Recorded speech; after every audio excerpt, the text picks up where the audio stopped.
Sabi niya, paano ba kita matutulungan, anak? Nasa hospital na siya noon. In pain. Tapos yun pa yung message niya sa akin. Paano ba kita matutulungan, anak?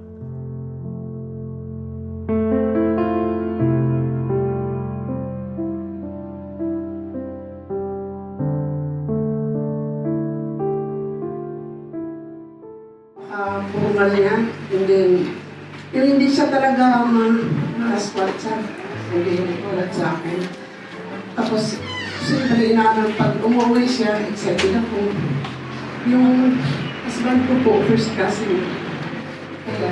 Kaya nga tali yun lang. Yun, wala na rin siya. Pero, talaga.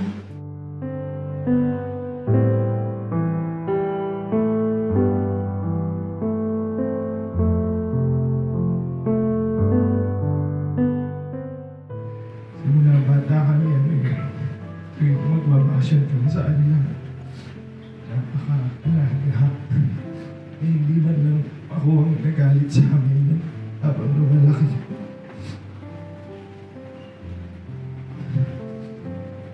Kaya hanggang ngayon parang hindi pa totally magsisingkin na wala na siya.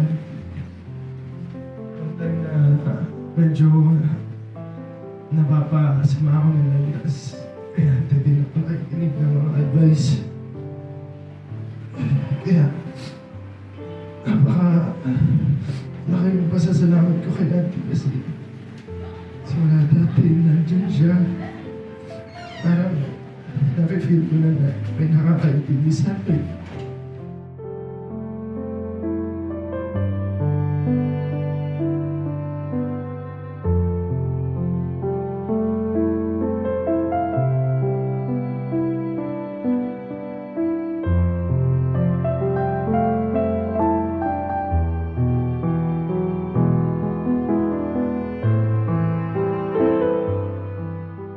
Mercedes, kung nakikita niyo po sa picture, lagi po kami magkasama. Lagi ko po siya inaaya. Pero, sabi ko kay ate, nandito ko, hindi kita po bayaan. Huwag kang mag-alala, sabi ko, nandito ko lagi.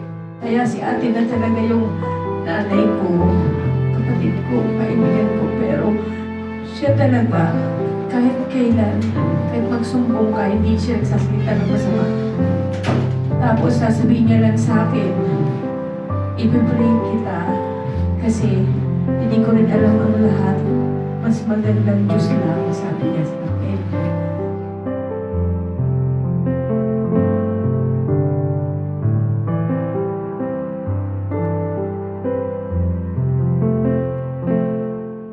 Mahal mo po siya. Inaalagaan niya po ako di wala bata pa lang ako.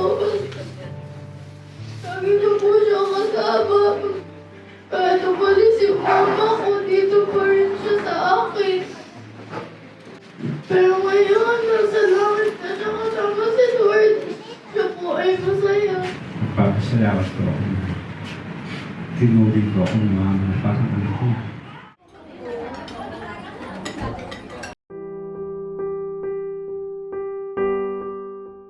Sa aking pamilya. Kami po ay lubos. Nagpapasalamat sa iyong pakikiramay at pakikisampatya sa aming nararamdaman, pagdadalang hati sa aming pagkawala ng aming mahal sa buhay.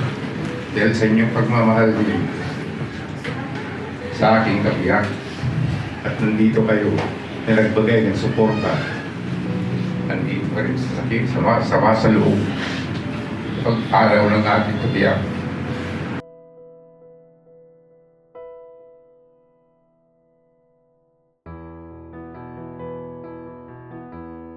Kahit nasa hospital na siya, fighting cancer. So she would remind me, na-i-remind ko yun sa nanay ng mga apo niya, na may exam sila bukas. Or sabihan yung apo niya na tumataba na siya masyado, bawas-bawasan ng pagkain. Nasa hospital bed siya ng mga panahon yun. So parang naghihirap na siya, may mga nararamdaman siyang nag-undergo na siya ng treatment, may in pain na rin siya, lagi niya pa rin naiisip kami na very natural of her yun, na lagi niyang naiisip ang iba.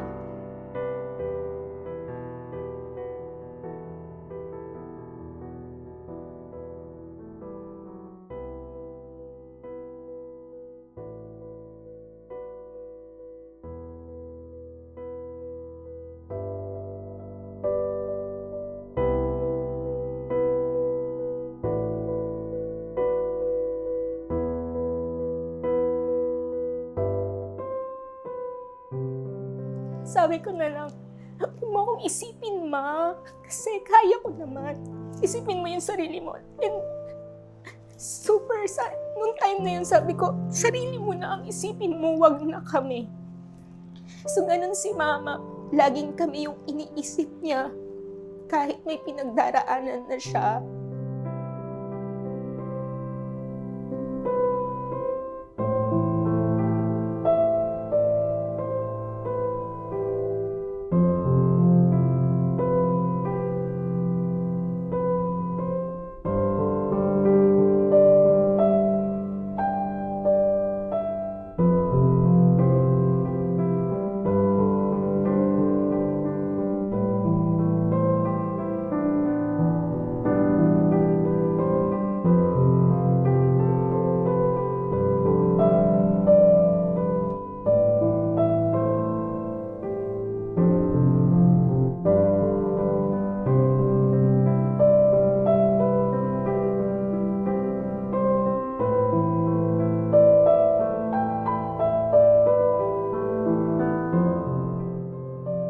Kasi ang bonding namin ni Mama, kumain sa labas talaga at maggala.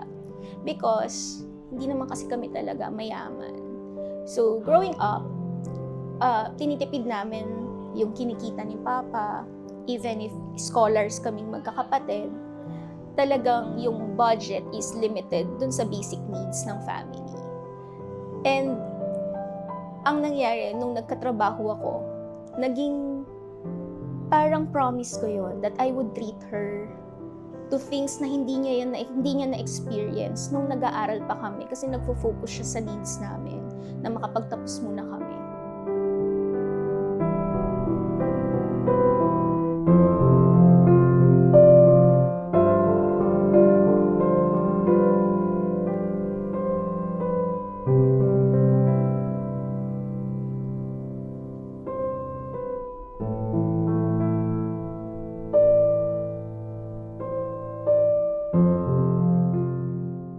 Kakapasok ko lang ng trabaho noon. So, nag-birthday siya. I gave her a birthday cake from Aristocrat. May sikat na birthday cake ang Aristocrat. So, binigay ko sa kanya, naiyak talaga siya. Kasi first time daw niyang magkaroon ng birthday cake.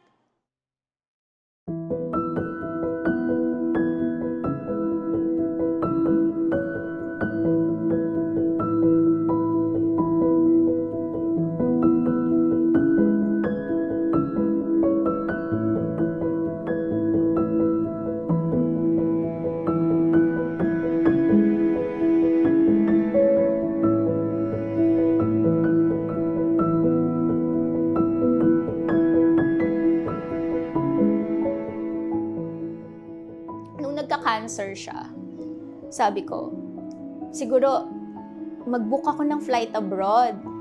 So, nag-book ako ng travel abroad to Hong Kong. Then, sinabi ko sa kanya na, Ma, may ticket na tayo to Hong Kong. We're supposed to fly ng around March. March yun eh. March, April, yung flight details namin. And then, sumagot siya sa akin na, ay salamat anak, magkakatatak na rin sa wakas yung passport ko.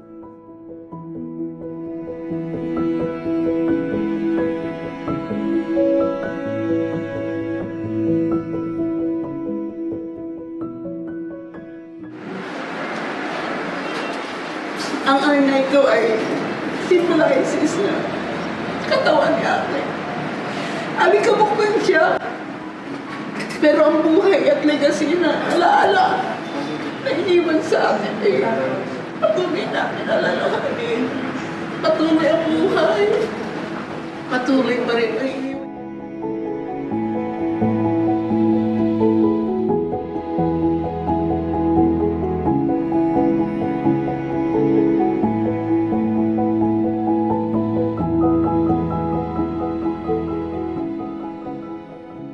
kong kahit nandun siya, given yung personality niya, she always guide us pa rin from above. And hoping na sana she visits me in my dreams. Kasi gusto ko pa rin talaga siyang makausap. At kahit hindi niya ako dalawin, lagi ko siyang kinakausap in my mind. I love you, Ma. I hope you're in a better place now. Huwag kang mag-alala sa amin, kagaya nga ng sinabi ko sa'yo. Ako nang bahala sa kanila. And I promise you na we will continue to live and cherish your legacy sa family natin.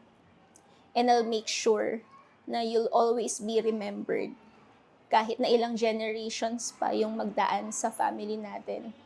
For years, kahit wala na siguro ako dito sa mundong to, yung pangalan mo, si Nanay Belen, si Lola Belen, si Mama, maaalala yan even after so many generations.